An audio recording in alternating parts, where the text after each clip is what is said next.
Alexandre, eu quero falar com você sobre essa patética participação do Deltan Dallagnol no Roda Viva de ontem, que basicamente só confirmou aquilo que a gente já sabia, envolvendo o próprio Dedê, né, como ele é popularmente chamado ali em grupos de WhatsApp, em grupos de Telegram, perdão, e supostamente também era chamado assim pelo Carlos Zucoloto naquele diálogo que teria acontecido em tese com o Rodrigo Tacla Duran. Eu li inclusive um tweet postado no perfil do Ricardo Noblar, né, pai do Guga Noblar, dizendo que se a mídia tivesse mostrado esse Dallagnol no passado, talvez a gente não tivesse tido o que aconteceu na Operação Lava Jato. E a informação é bem interessante porque não só o Dallagnol é limitado, mas o próprio Sérgio Moro também. Quando vocês rememorarem aí, por exemplo, as palavras, muito obrigado, gente. Muito obrigado, obrigado, Christian. Quando a gente acompanhou, inclusive, as falas do Padilha, né? O Zé Padilha, diretor do Tropa de Elite, diretor do Narcos, diretor do Mecanismo. Ele disse que quando ele falou com o Moro pela primeira vez, ele percebeu que o Moro era uma figura limitadíssima. E disse que se viu obrigado, naquele momento que ele conversou com o Moro, a ligar para a esposa dele para falar com ela que ele tinha tido contato com o Moro e que o Moro era uma figura limitada. O que é que ficou claro ontem, na minha opinião, nítida em relação à participação do Deltan Dallagnol? Além do despreparo que ele tem para estar onde ele estava, por exemplo, a gente viu claramente, inclusive eu até achei interessante aqui o artigo que o Chico Alves postou, que ele disse que o Dallagnol virou um meme de si mesmo. Eu vou mostrar inclusive aqui um pequeno trecho apenas. Muito obrigado, Alexandra. Muito obrigado, José Wilson. Eu vou mostrar para vocês aqui um pequeno trecho. Vou ler um pedaço do artigo aqui do Chico Alves e também mostrar um pequeno trecho do Dallagnol participando lá da Folha, da uma hora do Roda Viva, para vocês verem o nível de despreparo de um membro do Ministério Público Federal. Gente, mandem superchat, se tornem membros do canal, já temos 70 membros nesse canal, faltam 30 pra gente bater 100 membros, isso vai ajudar a manter essa estrutura aqui pra vocês, trazer mais gente pra trabalhar com vocês, com a gente aqui também, e para que vocês possam acompanhar o nosso trabalho também. E pedir a vocês, se puderem colaborar com o nosso trabalho, que compartilhem essa live nas redes sociais para que a gente continue crescendo aqui também. Deixa eu mostrar para vocês aqui um trecho da matéria publicada lá na coluna do Chico Alves, para vocês verem. Dallagnol torna-se, lá no UOL, tá, Chico Alves? Dallagnol torna-se meme de si mesmo e desmoraliza o lavajatismo ainda mais. Antes de ler essa matéria, eu vou adiantar o porquê, né? Ele faz um trabalho descomunal para dar uma passada de pano no Bolsonaro, para defender o que o Bolsonaro fez, inclusive insinuando que o Bolsonaro não é corrupto, né, que tem de ter investigação, isso e aquilo, e dizendo que entre Lula e Bolsonaro não tem dúvida de que lado ele fica. O que é que o Dallagnol é, claramente, pra gente entender aqui? Ele é uma figura extremista, ligada à extrema-direita, radical, e não tem nada de moderado, conservador de direita, como ele tá falando, tá? Ao contrário, o que tá acontecendo, como a gente tá vendo, eu altero o título depois, gente. O que a gente tá vendo, como tá ficando claro cada dia que passa, é que Dallagnol basicamente utilizou a força-tarefa da Lava Jato para lucrar em cima. Como ele mesmo falava lá, supostamente em um grupo de WhatsApp e de Telegram, com a presença da esposa dele, com a presença de aliados dele, que eles conseguiam lucrar facilmente ali 300 mil com palestra. Vamos seguir aqui linha da matéria publicado, o artigo publicado aqui na coluna do Chico Alves. Vamos trazer aqui pra gente discutir porque é medonho e patético. Já alterei, viu, Christian? Obrigado pela observação. Bernadette mandou um superchat pra gente aqui. Muito obrigado, Bernadette, pelo superchat. Boa tarde, Carlito. Pedro demais, presentes. Obrigado, Bernadette. A gente só agradece a sua participação aqui e a colaboração também com o nosso trabalho, né? Graças à participação de vocês aqui com a gente consegue cada dia mais aumentar a audiência e trazer também mais membros pro canal. Muito obrigado, tá? Vamos ler a matéria aqui, publicada lá na coluna do Chico Alves, pra gente falar mais sobre o Dallagnol. Um meme que circula nas redes sociais ridiculariza os dissabores que a dupla Deltan Dallagnol e Sérgio Moro tem experimentado nos últimos tempos. Em referência à época em que pontificavam na Lava Jato, os dois aparecem em uma foto dizendo um para o outro: você lembra quando nós éramos do judiciário e nenhum político prestava? A resposta: lembro sim, mas hoje nós estamos na política e nem o juiz presta. Esse é o resumo da principal tese que Dallagnol apresentou na noite de ontem aos entrevistadores do programa Roda Viva na TV Cultura. Desde que teve um mandato de deputado cassado pelo Tribunal Superior Eleitoral, ele faz questão de se mostrar como vítima de injustiça e perseguição. Pior, né, com falta de acelerar, com sua fala acelerada, perdão, e alguns decibéis acima do normal, repetiu a mesma acusação leviana que sustentou no pronunciamento feito no dia em que foi cassado, a de que existem interesses escusos por trás de magistrados que o condenaram. Depois de dizer que não são parte de especulações e suspeitas, mas sim de fatos, Dallagnol soltou um comentário recheado de especulações e suspeitas. Todo mundo sabe, quem não é ingênuo, como funcionam as decisões em Brasília. Alguns ministros vão decidir em cima da lei, e vários vão decidir por interesses. Isso é sabido, como as coisas funcionam no Brasil. E aí ele mesmo se culpa desse jeito, né? Por quê? Porque ele diz que as decisões também que ele... Minha voz está partida, aqui tá normal, gente. Pode ser a conexão de alguns de vocês aí. Aqui tá normal, tá? Por que é que ele se culpa também nisso aqui? Porque ele acaba reconhecendo que as decisões que ele e o Moro tomou também são tomadas ali por interesses pessoais.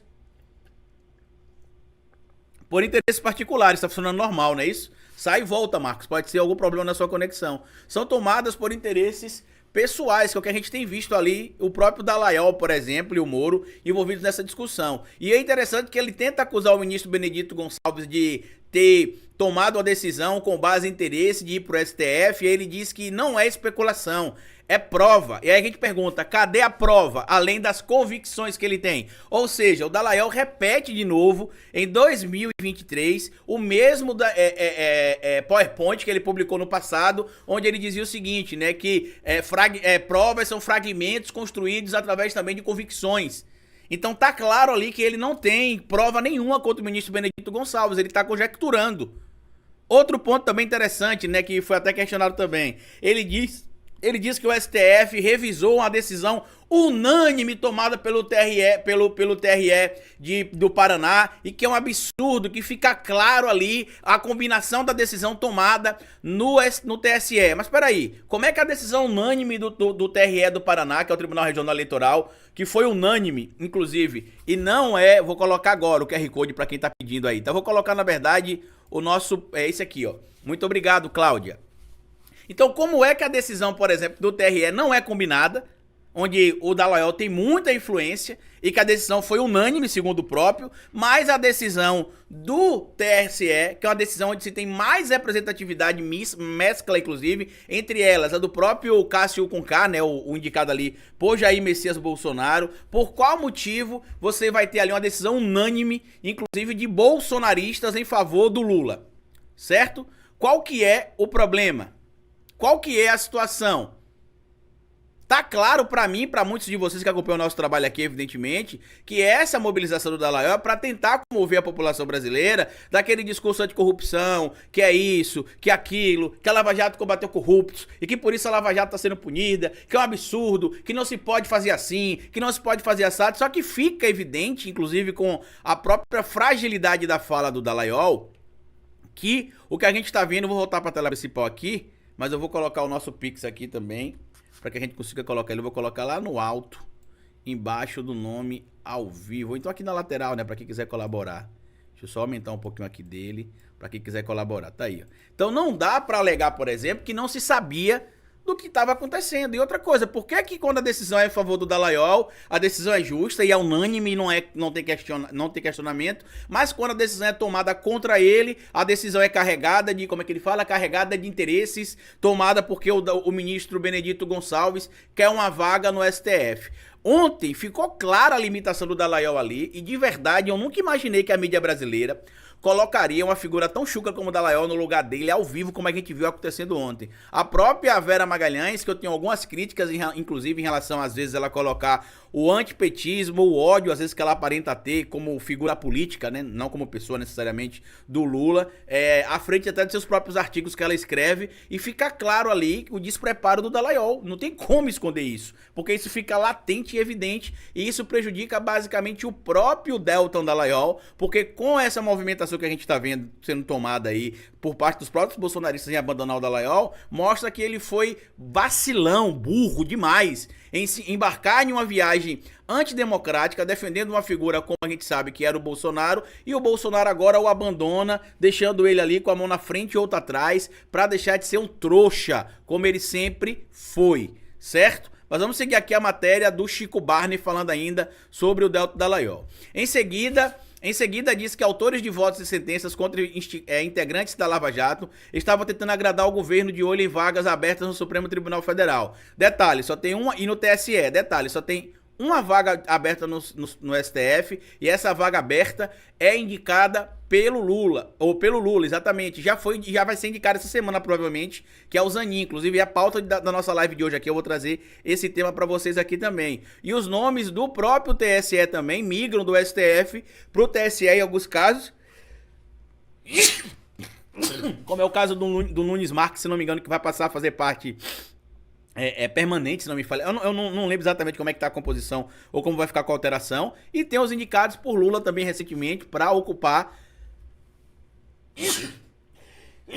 vaga também no TSE, mas eles não decidiram nada. Quem decidiu foram os ministros do TSE, por unanimidade. O voto também não foi proferido em 1 minuto e meio, como o Dallagnol fica dizendo ali o tempo inteiro. O voto foi decidido exatamente em 1h30 aproximadamente. Tá? Teve ali defesa do Dallagnol, apresentação da acusação contra o Dallagnol. Muito obrigado, dona Arela. Teve a questão também da própria leitura do relatório do Benedito Gonçalves, o ministro do TSE, e ficou claro ali que o Dallagnol cometeu sim conduta ilícita, segundo o entendimento do TSE, para ele se afastar antes do prazo legal, para que dali ele concorresse à eleição de 2022 sem perder a elegibilidade. Muito obrigado também, Diná, pela saúde aí, tá?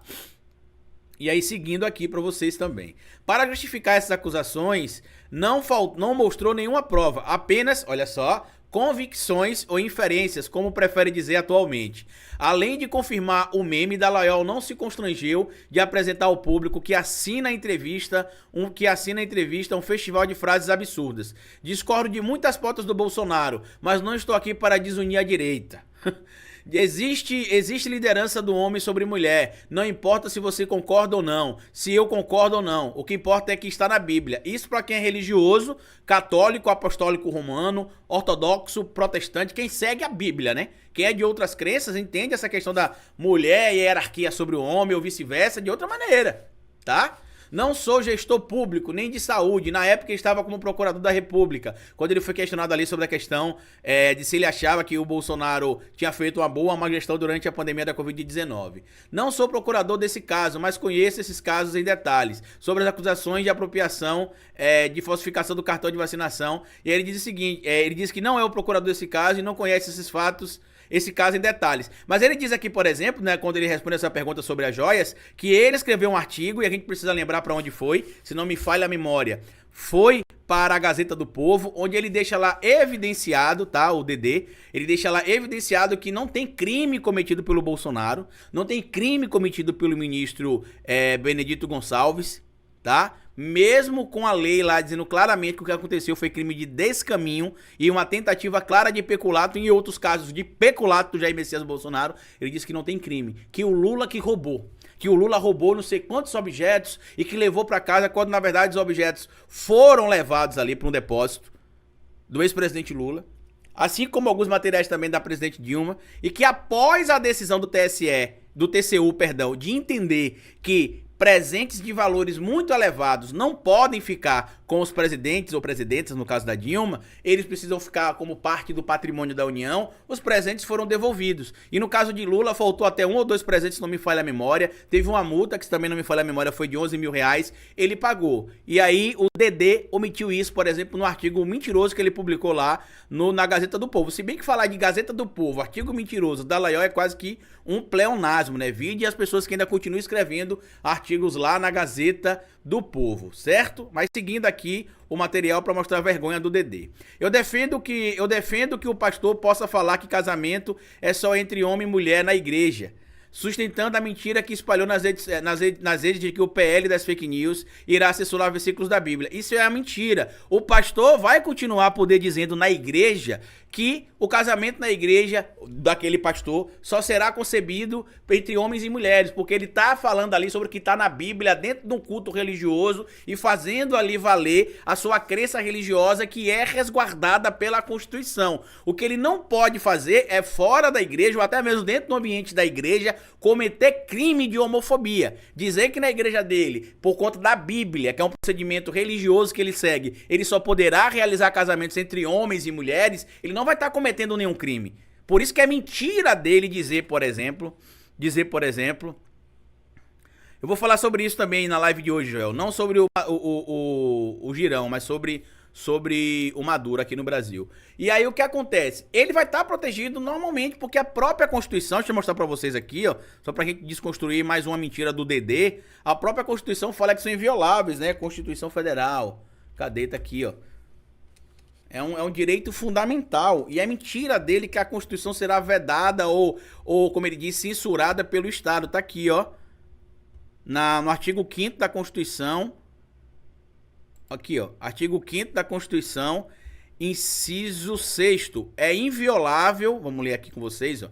É inviolável a liberdade de consciência e de crença, sendo assegurado o livre exercício dos cultos religiosos e garantia na forma da lei a proteção aos locais de cultos e às suas liturgias. Ou seja, se na Bíblia diz que o pastor ou que o padre só vai poder realizar casamentos na igreja entre homens e mulher, o padre ou o pastor não vai ser preso por dizer que na Bíblia está trazendo isso.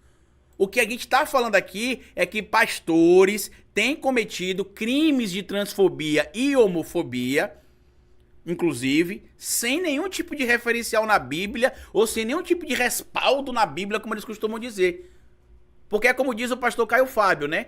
Ele participou recentemente, não participou recentemente, ele participou do programa do Danilo Gentili e do The Noite, né? E uma das perguntas que foi feita a ele foi a seguinte: se Jesus vivesse hoje, o que é que Jesus faria?